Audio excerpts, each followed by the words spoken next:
Siz uydan o'tirib daromad qilishni xohlayapsiz, lekin nimadan va qanaqa boshlashni bilmayapsizmi? Keling, men sizga bir hafta davomida aynan 7 ta yo'nalishda qanaqa ish boshlashingiz mumkinligini tushuntirib beraman. Birinchi yo'nalish bu ustozlik. Ya'ni agar siz aynan ustozlik kasbini tanlagan bo'lsangiz yoki aynan kasbingiz ustozlik bo'ladigan bo'lsa, bu orqali ham siz onlayn daromad qilishingiz mumkin bo'ladi. Buning uchun siz o'zingizga platforma tanlashingiz va qanaqa qilib, nima qilib dars berish kerakligini tushunib olishingiz kerak bo'ladi. Masalan, aytaylik, siz biron bir tildan ustozasiz va bemalol uyda o'tirgan holatda onlayn o'quvchilaringizni yig'ib, bemalol kurs ochib, dars o'tishingiz mumkin bo'ladi. Buning uchun siz bilib olishingiz kerak. Qanaqa dars o'tasiz? Nima yo'nalishda dars o'tasiz? Qanaqa uslubda dars o'tasiz?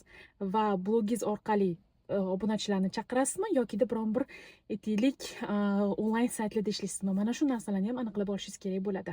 Onlayn daromad deganda siz faqatgina blog yuritishni tushunib qolmang.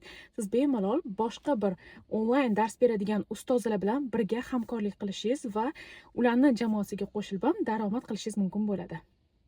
Bu holatda siz ular uchun yokida qo'shimcha ustoz vazifasini bajarishingiz mumkin, yokida asosiy ustoz vazifasini ham bajarishingiz mumkin bo'ladi. Agar siz aynan ustozlik bo'yicha ko'proq ma'lumot olmoqchi bo'lsangiz, menga YouTube deb yozing, men sizga YouTube kanalimdagi darsliklarni tashlab beraman.